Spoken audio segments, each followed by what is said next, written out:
Hi students. So last session we discussed about our Karnataka and some of the important points. What are the divisions for the administrative purpose and history of Bangalore division also we discussed, and we discussed which are the natural resources we are getting in Bangalore division. These are the matters we are discussed in last two sessions.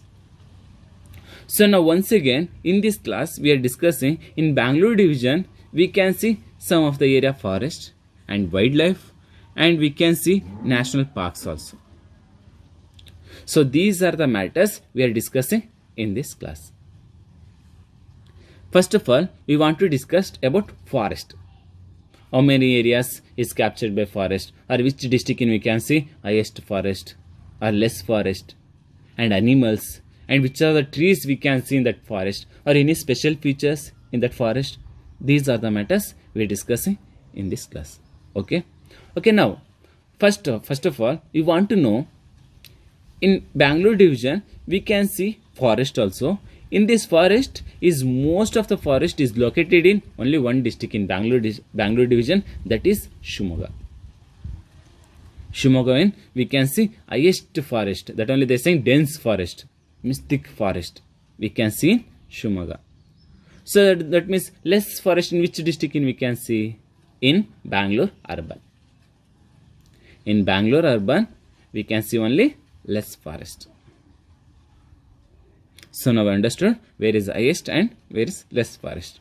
So based on the forest and based on the features of the forest, we can see there are two types of forest in Bangalore division. One is evergreen forest, second one is deciduous forest. In this two about also definition we are discussed in 5th standard. What is meant by evergreen, what is meant by deciduous? Means evergreen means throughout year the leaves is color as a green. So this like a forest where we are calling as a evergreen forest. Second one, deciduous forest, the leaves shed down in winter season. Means trees leaves shed down in winter season. These like of are spring season. After the winter season and spring season, in this time the leaves is shed down. So these like a forest where we are calling as a deciduous forest. These 2 points also you are discussed in 5th standard. So on this based, now we want to discuss which are the types of trees we can see in Bangalore division. Is the different types of trees we can see in Bangalore division. Here they given one by one. First one is bamboo, second one is banyan, next one is tamarind, next one is sandalwood, next one is dindiga, teak, jali, mango and neem trees. These are the important trees generally growing in Bangalore division. We can see these like of trees we can see in Bangalore division generally, commonly growing in forest area. And another special features also we can see in Bangalore division, that is Sahyadri mountains located in Shimoga. These are one of the important features in Bangalore division. Means these like of Sahyadri mountains not that much of height. This is like a slope like of mountains and medium level of height mountains. So this like a forest also we can see in Bangalore division. Okay, next, and what we saw no trees. Now also still people they using these trees for their livelihoods. If they need for constructions of house or raw materials for industries, these are the matters for now also still people they are using trees. So forest also useful for peoples. Not only for our environment, not only for seasons or climate condition, for our livelihood, for industrial purpose or agriculture purpose or for daily uses of human beings. So next we can see in Bangalore division some of the highest height mountains also we can found in Bangalore division. One of the important mountain, that is Alur Rameshwara Gudda. In this mountain located in Chitradurga. This is one of the important mountain and highest height mountain in Bangalore division. Only I am saying only Bangalore division is highest height mountain is Alur Rameshwara Gudda. This is the highest height mountain. And we can see other mountains also. We can see here they given one by one: Kavaladurga, Chandragutti, next one Kodachatri, and Nandi Durga. These are the important mountains we can see in Bangalore division. But highest height mountain is Halu Rameshwara Gudda. This is highest height mountain in Bangalore division. So next we want to know, already I told, now we discussed about the forest. Which district have highest forest and which are the trees we can find, or which are the types of forest we can see in Bangalore division, and highest height mountains. These are the matters we discussed. Next we are discussing about which are the animals, means wild animals we can see in forest, especially in Bangalore division. In Bangalore division, which are the animals we can find or we can see? So they given one by one. First one is wild cat, second one is tiger, next one leopard, next one bison, next one wild pig, deer, bear, and wolf. These are the important animals we can find out in forest, wild animals in Bangalore division. In Bangalore division, we can see these are the important wild animals, or generally we can see these are the important animals.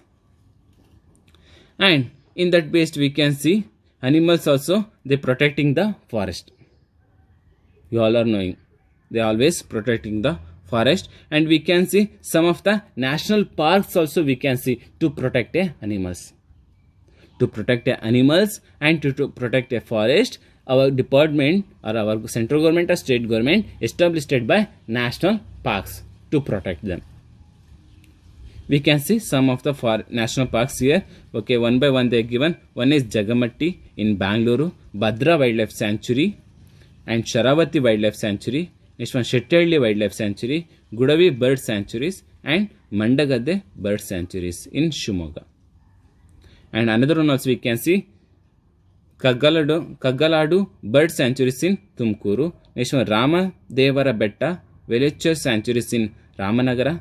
Next one, Jayamangali Blackbuck Sanctuaries in Tumkuru. These are the important sanctuaries, wildlife sanctuaries established by our state government and as well as central government also. Why they established or why they started by these like parks? Because of to protect forest and wildlife. So next, so these like I think you all are already saw these like of animals. You already went some of the place, some of them you went already Muttodi. You saw these like of animals. As some of them they went any other wildlife sanctuaries or zoo, and you saw the animals.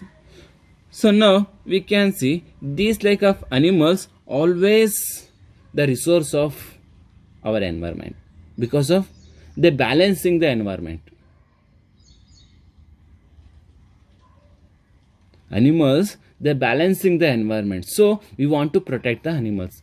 Now also still some of them they hunting. But should not do because of this is earth is not for only for human beings. This is earth is for all of, only for not human beings. So that's why we want to give freedom to wild animals and should not hunt, because what we are seeing the environmental changes or climate changes are some of them they facing global warming because of we are hunting or we are damaging forest. So should not do. If we are given encourage to development of forest, we also can live, otherwise could not. These are the important matters about forest and wildlife animals and national parks. There are different types of national parks we can see, and animals also. There are variety types of animals and forest we can see Bangalore division. These are the important points about forest, wildlife and national parks. Okay, thank you. Next class we can discuss next lesson, means next content. Okay, thank you, bye.